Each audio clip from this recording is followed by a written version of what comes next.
Hey guys, how's everyone doing today? So I just picked up something I think you guys will really like. Seeing a lot of people installing it on their car.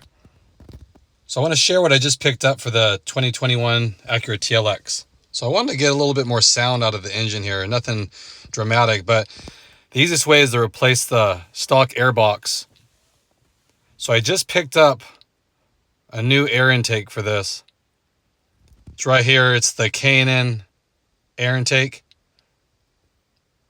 I've always liked K&N. This is an open filter design, so the filter will be exposed. So if you live somewhere where it's extremely hot all the time, you might want to go a different route because it will get a lot of heat soak. It's the only other issue. It will be the loudest because it's open. But like I said, if it's really hot, it will get some heat soak, which will actually give you less power. But it's a lot, mainly for the sound. I mean, a lot of people know that by now. If you're not tuned or anything like that, these are mainly for the sound. But I wanted to try it out and see how it goes. So let me go ahead and show you how to install this really quick. It's pretty straightforward. You only need a couple tools. Has this heat shield here that kind of closes the compartment off a little bit.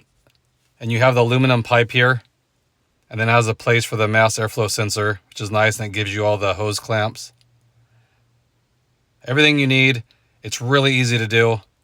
You don't even need instructions with it. You get some stickers with it. But pretty straightforward.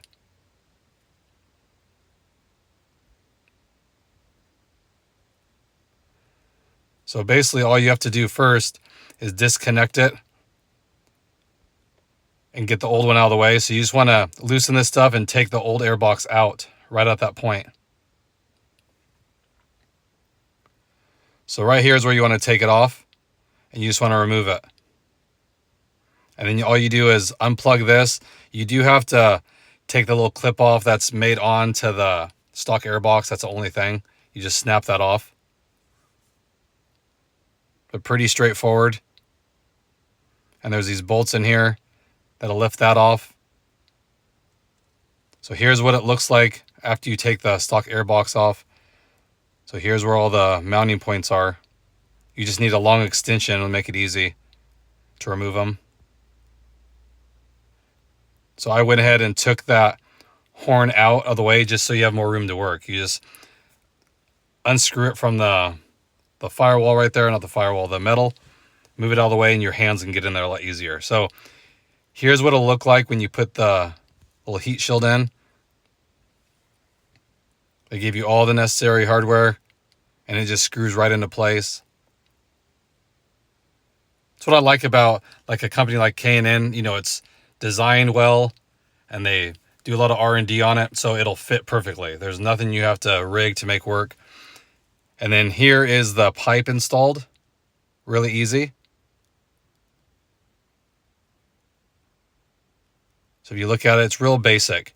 There's only one mounting point you're taking off to unplug it from the engine, then you plug this one in, and it only fits one way. So then you want to make sure that you put the mass airflow sensor back on. And there's an arrow on the mass airflow sensor to show you what direction the airflow should go. So here's what it looks like when you have it installed. Okay, you make sure this is all tightened down, the sensor's on, and then make sure to plug it in. That's the biggest thing. If you don't plug it in, you forget to plug it in, and you start the car, it's going to throw up all these lights. You know, one thing I forgot to mention, you can unplug the battery before you do this too. It's always the best bet just to unplug the battery when you're installing this stuff. So as you can see, it's super tight, fits really well, does not move at all. So it's not going to be moving around when you step on it, nothing like that, no weird rattles. And that's basically how it looks. Looks really nice. So I'll go ahead and crank it up and let you know what it sounds like. Already you can hear all the air it's sucking. Now I didn't really romp on it, but this is probably the loudest one you'll get. So if you want a lot of that blow off sound, when you let off the gas, you rev it up and you let off the gas when you're driving, this is the one to get it super loud. Now I drove with this for a few weeks and then I took it off because it was getting a lot of heat soak is what I can tell. So if it's warm where you are, it will lose a little bit of power. That's the one thing I didn't like, and it's being open element, you know, but you can definitely hear it right here. So if you're wanting it just for the sound aspect of it, this is the route to go. Open element, it's a reputable company. But like I said, as far as performance goes, on hot days, or if you live somewhere where it's really hot, you're gonna notice a little bit of sluggishness when you gun it from a takeoff. It's gotta feel a little bit slower. You know, the only reason it might feel faster is because the sound of it. But it's an illusion, you know, when it's sucking in hotter air like that and it gets hot, you know, and it's being exposed like that, it's a little bit slower. So I only ran it for a few weeks. I didn't even get any driving videos of it, but I will tell you that it's the loudest one. You can hear it easily outside the car. When you get on it and let off the gas, you can hear it a lot. So if it's just sound, I would pick this up.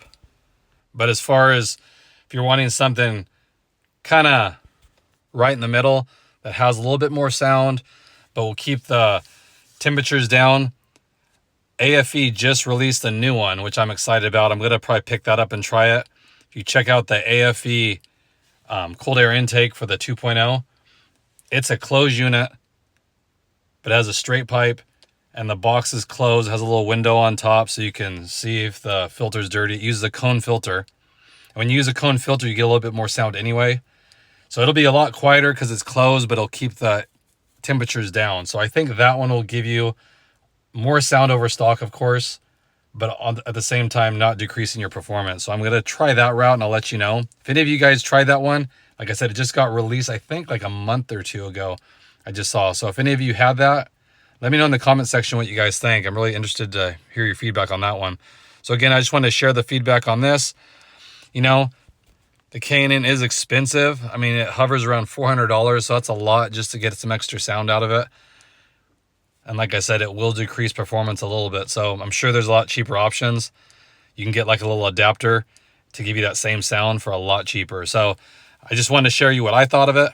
Let me know in the comment section if you have the K&N, what your thoughts are. Or what route you're going with, or maybe you have the AFE. Like I said, I'd like to hear your feedback on that one as well, because I'll be trying that in the future. So again, just want to share that with you guys. Hope everyone's having a good day out there, and I'll catch you on the next one. Thanks again, everybody.